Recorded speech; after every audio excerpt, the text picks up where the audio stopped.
어린아이들은 왜 항상 행복해 보일까요? 가진 것도 아는 것도 없는데 그저 작은 장난감 하나에 온 세상을 다 얻은 듯 웃습니다. 반면 어른이 된 우리는 어떤가요? 배운 것도 많아지고 경험도 쌓였지만 정작 삶은 점점 더 지치고 무거워질 뿐입니다. 아는 게 많아질수록 불행해지는 이 아이러니. 우리는 도대체 무엇을 놓치고 있는 걸까요? 노년의 삶을 바라보면 그 답이 더 명확해집니다. 어떤 어르신은 빨리 갈 날만 기다린다. 사는 게 재미도 없고 몸만 힘들다며 고통을 호소하시고, 어떤 어르신은 세상 참 좋다. 지금껏 너무 잘 살아왔다며 주위까지 환하게 밝히는 미소를 지으시죠. 이 극명한 차이는 단순한 운이 아니라 인생을 대하는 심리적 설계의 차이에서 옵니다. 오늘 영상에서는 여러분을 끝없이 갉아먹는 이 고장난 시스템을 인지심리학과 뇌과학의 관점에서 날카롭게 해부해 드릴 겁니다. 만약 지금 내 삶이 유독 무겁게 느껴지고 남들 속도에 맞추느라 숨이 가쁘다면 오늘 내용이 그 짐을 덜어줄 가장 현실적인 가이드가 될 것입니다. 본격적인 시작에 앞서 구독과 좋아요 한 번씩 부탁드립니다. 여러분의 삶의 주도권을 되찾아줄 전략적 대충의 비밀, 지금 바로 공개합니다. 혹시 이런 적 있으신가요? 모임에 나갔는데 우리 애 이번에 전교 1등 했어 라는 말을 듣는 순간 갑자기 속이 뒤틀리는 기분 말입니다. 집에 오자마자 아이 의사는 묻지도 않고 학원 하나를 더 덜컥 결제해버립니다. 어디 그뿐인가요? 인스타그램에서 잘 나가는 친구의 탄탄한 몸매나 물광 피부를 한참 들여다보다 거울 앞에 서면 왠지 나만 초라해 보입니다. 결국 조급한 마음에 내 통장 잔고나 컨디션은 뒷전이고 수백만 원어치 피부과 티켓을 무리해서 긁어버리죠. 냉정하게 말하겠습니다. 이건 성실함이 아니라 뇌가 공포에 질려 내린 오판입니다. 남들은 사실 당신이 무슨 시술을 받았는지, 아이가 몇 번째 학원을 다니는지 눈꼽만큼도 관심 없습니다. 그런데 우리는 그 허상의 시선을 만족시키려다 정작 소중한 자아를 통째로 저당 잡히고 있습니다. 문제는 이 지독한 노력이 당신을 살리는 게 아니라 죽이고 있다는 겁니다. WH와 국제노동기구 ILO의 2021년 분석에 따르면 과도한 몰입과 성실함은 뇌졸중 위험을 35%나 높입니다. 불안해서 스스로를 더 몰아붙이는 독이 되는 성실함이 당신의 수명을 실제로 깎아먹고 있다는 증거입니다. 여러분, 이미 방전된 배터리를 쥐어짜는 건 노력이 아니라 자학입니다. 의지력이 무한하다는 착각을 버리세요. 심리학자 로이 바우마이스터가 말한 자아 고갈 상태에 빠지면 뇌는 성장이 아닌 회피를 선택합니다. 퇴근 후 침대에 누워 멍하니 쇼폰만 넘기게 되는 건 당신이 게을러서가 아니라 낮 동안 남들 눈치 보느라 에너지를 다 누수시켰기 때문입니다. 그래서 이제는 반드시 끊어내야 합니다. 이 지독한 악순환을 멈추고 내 삶의 주도권을 되찾아올 가장 지능적인 생존 기술이 필요합니다. 단순히 게으름을 피우는 게 아닙니다. 진짜 중요한 20%를 위해 나머지 80%의 쓰레기를 과감히 치워버리는 고도의 몰입 전략이죠. 그렇다면 도대체 무엇을, 어떻게 대충 해야 내 인생의 판이 바뀔까요? 당신의 뇌를 살리고 행복 지수를 강제로 끌어올릴 4가지 심리 설계법을 하나씩 짚어보겠습니다. 단순히 옷을 대충 입으라는 식의 뻔한 이야기가 아닙니다. 우리 삶의 질서를 근본적으로 재설계하는 4가지 심리 전략이 필요합니다. 첫 번째, 최고가 아닌 만족을 선택하는 전략입니다. 심리학자 베리 슈워츠는 현대인을 두 부류로 나눕니다. 모든 선택에서 최고를 찾는 극대화자와 적당한 기준만 넘으면 결정을 끝내는 만족자죠. 조급함에 시달리는 당신은 아마 모든 일에서 100점을 맞으려는 극대화자일 확률이 높습니다. 하지만 기억하십시오. 모든 분야의 극대화는 반드시 심리적 파산으로 이어집니다. 이제 인생의 80%는 이 정도면 충분하다는 기준을 세우고 에너지를 강제로 차단하십시오. 나머지 20%의 진짜 중요한 일에 쏟을 화력을 비축하는 것. 이것이 전략적 대충의 첫 번째 기술입니다. 두 번째, 인지적 부채를 청산하는 로우 행잉 프루트 법칙입니다. 우리를 지치게 하는 건 큰 사건이 아니라 답장 안 한 메시지, 쌓여있는 메일함 같은 사소한 미결 과제들입니다. 뇌과학적으로 이런 사소한 일들은 해결되기 전까지 우리 뇌의 작업 기억을 계속 점유하며 에너지를 갉아먹습니다.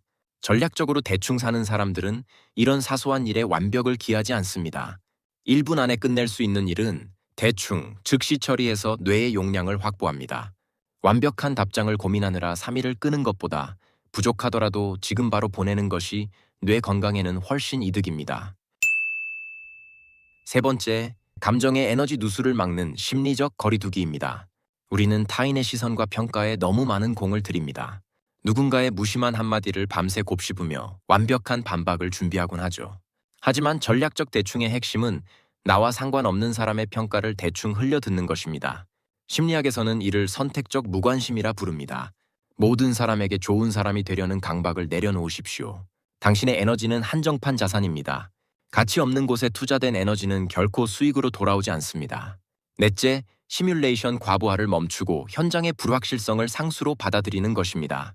많은 이들이 새로운 회사에 입사하기 전 한 달 전부터 업무 매뉴얼을 공부하고 현장 지식도 없는 상태에서 이론만 파며 에너지를 낭비합니다. 하지만 막상 출근하면 어떤가요? 현장 실무는 책과 완전히 다르고 이미 준비 단계에서 지쳐버린 뇌는 예상치 못한 변수에 곧바로 멘붕이 옵니다.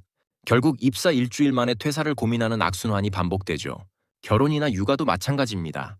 직접 겪어보기도 전에 애 키우는 건 지옥이다. 어차피 돌싱 되더라. 같은 극단적인 정보에만 매몰되어 시작조차 못합니다. 일어나지도 않은 불행을 완벽하게 대비하려다 정작 소중한 인생의 기회들을 포기해버리는 분석 마비에 빠지는 겁니다. 전략적으로 대충 사는 사람들은 이 미리 하는 걱정이 얼마나 무의미한지 알고 있습니다.